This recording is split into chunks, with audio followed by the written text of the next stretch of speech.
ఈరోజు special fish curry గురించి చెప్పబోతున్నా. దీనికి కావాల్సింది ఫిష్, ఇది ఆనియన్ బాగా స్టవ్ పైన కాల్చుకొని దాన్ని పేస్ట్ లాగా చేసుకోవాలి. అదే మెయిన్ ఫిష్ కర్రీకి టేస్ట్ తెచ్చేది. ఇది చాలా టేస్ట్ ఉంటుంది. ఆనియన్ని కంపల్సరీగా స్లోగా కాల్చాలి. మెంతి పౌడరు, మిర్చి, ఆనియను, కారం, సాల్ట్, మెంతి పౌడర్, మెయిన్గా కావాల్సినవి కొత్తిమీర, చింతపండు రసం. ప్రాసెస్ చూడండి ఫ్రెండ్స్. ఫస్ట్ కారము రుచికి తగినట్టుగా వేసుకోవాలి. కొంచెం చింత పులుపు కాబట్టి కొంచెం కారం ఎక్కువే పట్టుద్ది. మా బావ చేస్తున్నాడు. మా బావ చాలా టేస్టీగా చేస్తాడు.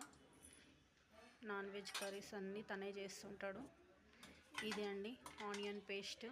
బాగా కాల్చి స్టవ్ పైన మెత్తగా పేస్ట్ చేసుకోవాలి. ఇదే మెయిన్గా మంచి టేస్ట్ చేస్తుంది. నెక్స్ట్ పచ్చి కొత్తిమీర పౌడర్, అల్లం వెల్లుల్లి పేస్ట్,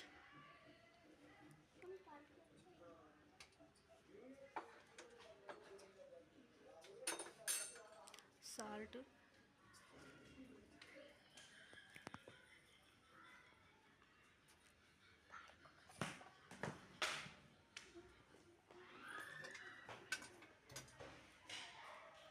మెంతి పౌడర్. మెయిన్గా టేస్ట్ తెచ్చేది మెంతి పౌడర్ను ఈ ఆనియన్ పేస్ట్.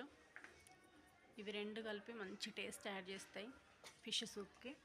చాలా బాగుంటుంది. నెక్స్ట్ పసుపు, కొంచెం ఆయిల్ యాడ్ చేసి వాటిని మంచిగా కలుపుకోవాలి.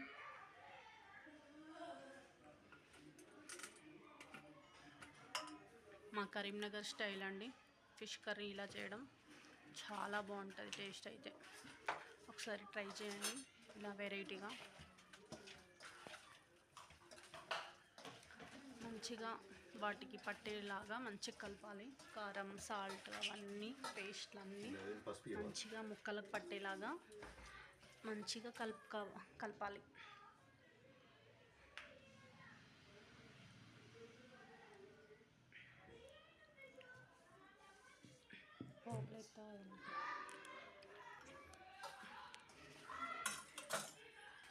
ఎలాంటి వాళ్ళైనా ఫిష్ కర్రీ చాలా ఈజీగా చేయొచ్చు. అంత పెద్ద కష్టం ఏమి ఉండదు. చింతపులుసు ఆడ ప్రాసెస్ పెట్టుకొని పక్కన పెట్టేసుకోవాలి. నెక్స్ట్ కడాయి పెట్టి అందులో ఆయిల్ వేసేసి ఆనియన్, పచ్చిమిర్చి,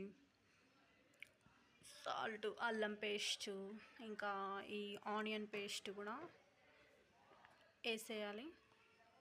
బాగా ఫ్రై అయ్యాక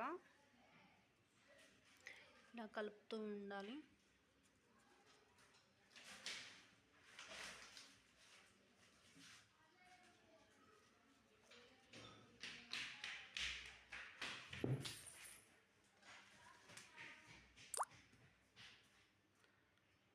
నెక్స్ట్ ఫిష్ ముక్కల్ని ఇలా వేసుకోవాలి. వీటిని ఊరికే కలపకూడదు. అండ్ ఇంకొకటి మెయిన్ విషయం ఏంటంటే పైన మూత అస్సలు పెట్టద్దు ఫిష్ కర్రీ పైన. ఫస్ట్ కాసేపు కొంచెం ఫ్రై అవ్వాలి పీస్లు. అలా అవుతేనే వాటికి మసాలా అంతా పట్టుద్ది.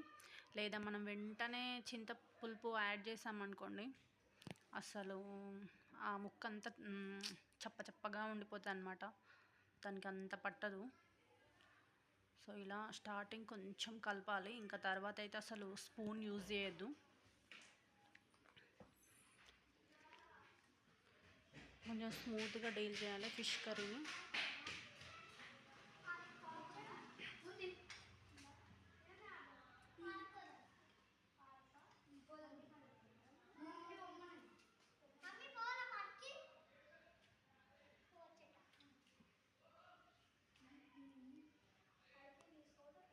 ఇలా కొంచెం ఫ్రై అయ్యాక నెక్స్ట్ మనం చింతపులుసు యాడ్ చేయడమే.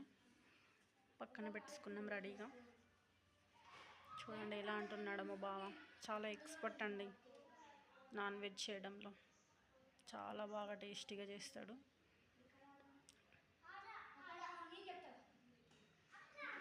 నెక్స్ట్ చింతపులుసు యాడ్ చేశాక సిమ్లో పెట్టేసి ఒక 10 మినిట్స్ అలా ఉంచేస్తే ఫిష్ కర్రీ తొందరగా అయిపోతుందండి. చాలా ఎక్కువ టైం తీసుకోదు, చాలా బాగుంటుంది టేస్ట్ అయితే. ఇక్కడ ఆడుకోండి.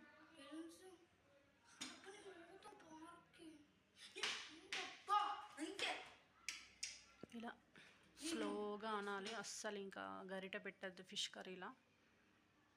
పులుసు యాడ్ చేశాక ఇలా సిమ్లో పెట్టేసి అస్సలు మూత పెట్టద్దండి, ఇది మెయిన్గా గుర్తుంచుకోవాలి. అంతే, ఒక 5 మినిట్స్లో రెడీ అయిపోతుంది. చూడండి ఎలా బాయిల్ అవుతుందో. లాస్ట్లో కొంచెం మెంతి పౌడరు, గరం మసాలా, కొత్తిమీర వేసేస్తే మన ఫిష్ కర్రీ రెడీ అయిపోతుంది.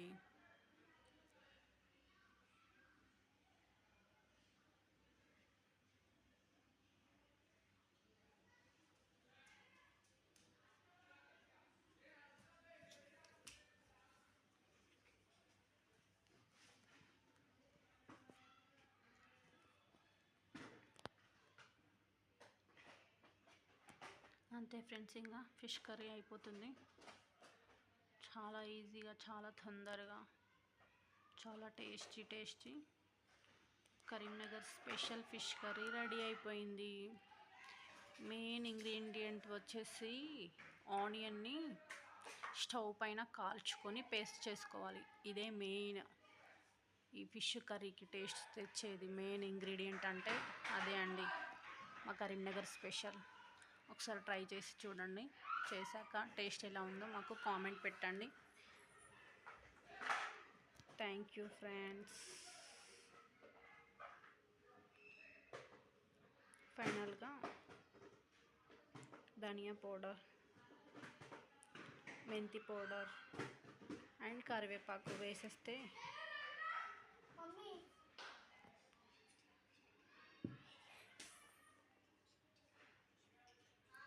అయిపోయిందండి మన కర్రీ వచ్చేసి. ఇంకా థ్యాంక్ యూ, బాయ్ బాయ్.